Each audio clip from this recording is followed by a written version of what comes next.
Today is Nacho Day and we're pulling out all the stops. I'm gonna show you guys how to make these delicious shredded beef nachos paired with pico de gallo, guacamole, queso, and homemade tortilla chips. Meet me in the kitchen, let's make it happen. All right guys, today we're making shredded beef tacos, and for the beef, I'm using short rib. We got some beautiful boneless short rib here. This is about 2.5 pounds. We're gonna heavily salt it. Got some beautiful kosher salt that we're gonna salt the short ribs with.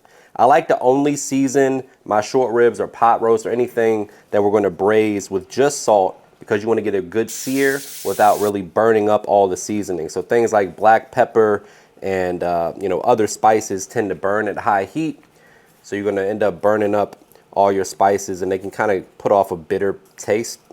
And I'm trying to avoid that. So we're gonna season with salt and then add our seasonings to the braising liquid. That way we get all of the flavor without that bitterness that comes from burning them.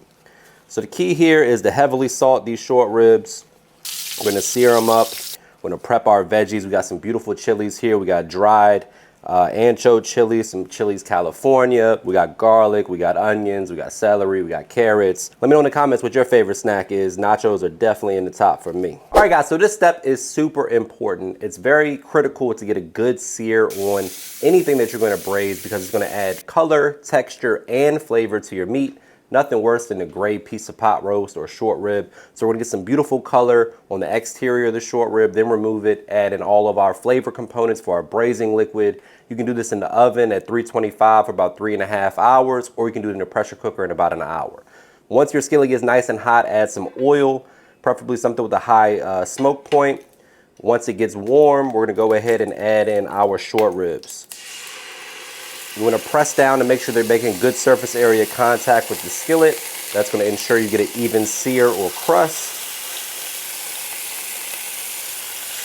And don't overcrowd your skillet. We only got 3 today, so we don't got to worry about that. Just give them a good 2 to 3 minutes per side. And this episode is sponsored by Magic Spoon. Now, when I was a kid, I was an absolute cereal addict, but I had to give it up as an adult because it's filled with sugar and doesn't have any protein. That's where Magic Spoon came in and saved the day with their high protein cereal. But not only do they have the cereal, they've also got crispy treats and brand new granola. And let me tell you guys, they've absolutely nailed it. Each treat bar has 11 to 12 grams of protein and just 1 gram of sugar, only 1 to 2 grams of net carbs.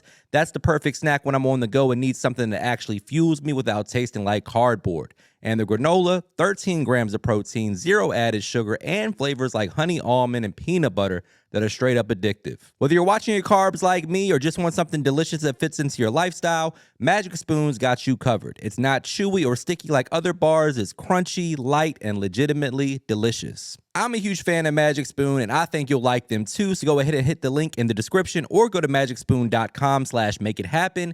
Use the code MakeItHappen and you'll get $5 off your first order. Plus, they back it with 100% happiness guarantee, so there's literally no risk. Again, that's magicspoon.com/makeithappen. Use code MakeItHappen to get $5 off, or go ahead and scan the QR code on the screen. I know you're gonna love it.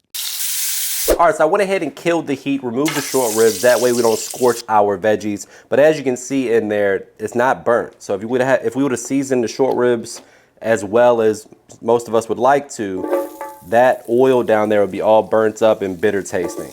So we're going in with our celery, our carrots, our onion, some garlic.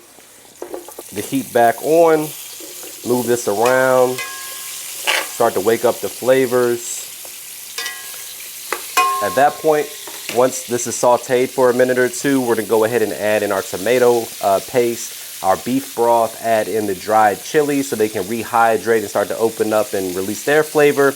Then we'll season this up and get this in the pressure cooker or the oven if you choose to. All right, right now we're basically fusing together some French techniques and flavor along with some Mexican flavor as well. So in go the dried chilies. We're gonna let them absorb some of that oil, toast a little bit, wake them up before we rehydrate them.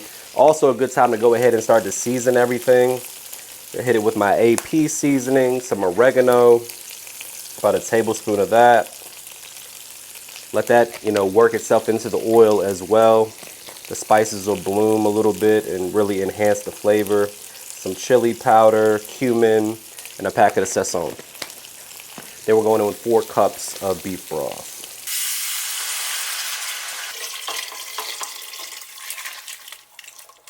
All right, guys, pico is one of those things that's almost always better at home. All right, guys, pico is one of those things that's almost always better at home, and it's super simple with only a few ingredients. All you need is some tomatoes, cilantro, onion, jalapeno if you want. You can throw some sweet fruit in there like a pineapple or a mango as well. But today we're keeping it real simple. I like to core my tomatoes. The easiest way to do that is cut them in half, then cut them in half again, and just take a knife and remove the guts. Optional, but that's how I like to make mine. Makes it a little less wet, and the tomato's easier to deal with at that point. And a lot of the things that people don't like about tomato is like a texture thing. So this is where that texture lies, and we're going to remove that. So out with the guts of the tomato. Then we're going to dice up our veggies, mix everything together, season to taste. You got a real simple pico de gallo. All right, guys, once all the components are added to the mixing bowl, we're going to go ahead and grate in some lime zest and the juice of 1 lime as well. Juice of 1 lime, zest of 1 lime, give it a mix. And you got yourself a real simple, light, refreshing pico de gallo. Can't forget the salt and pepper. Pinch or 2 of each.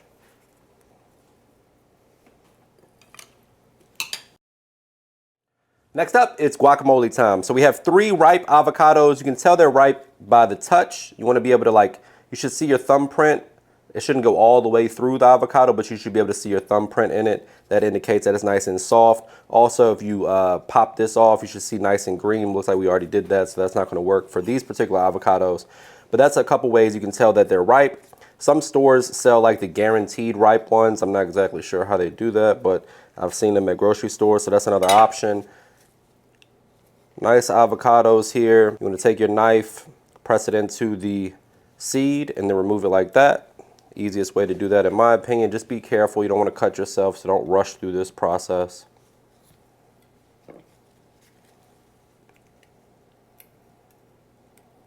It just pops right out.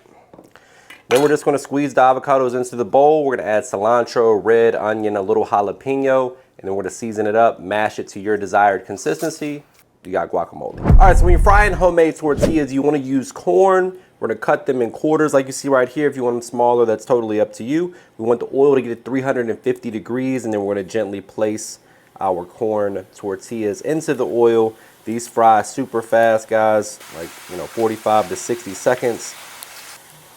And then we're going to get them out onto a wire rack, immediately salt them. All right, guys, once the beef is done, we pulled it out. We're going to go ahead and shred it. I'm going to hit it with a little bit of my barbecue sauce, which you can grab at MrMakeItHappen.shop, or you can use whatever your favorite barbecue sauce is. Make it like a nice shredded beef barbecue nacho. That's what we're going for. So we're going to shred this with 2 forks. As you can see, the beef is super tender, just shredding very easily. I'm just going to go ahead and shred this up, hit it with the barbecue sauce, and then build our nacho plate.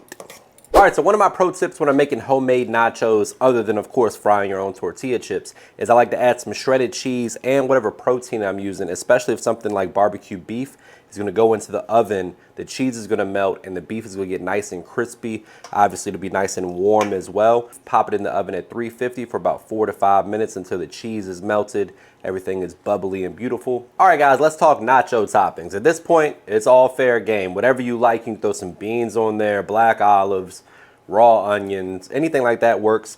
Today we have a little queso. We got some regular melted cheese, some queso also that we're going to add. Then we're going down with a dollop of guacamole, our pico. We got some of that barbecue sauce that we're going to add that we already added to the beef. We're going to glaze that over top as well. Cilantro, sour cream, and cotija cheese. One of the most common questions I get is, what is my favorite thing to eat? And I think I figured it out. A perfect nacho platter like this, there's few things I can think of that's more pleasurable at the dinner table or the snack counter or wherever the hell you're at where they serve nachos. Without further ado, MrMakeItHappen.com for all recipes.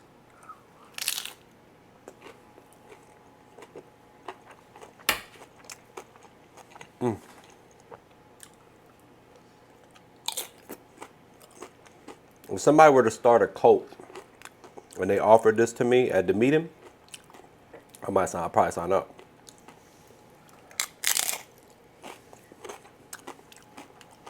Damn.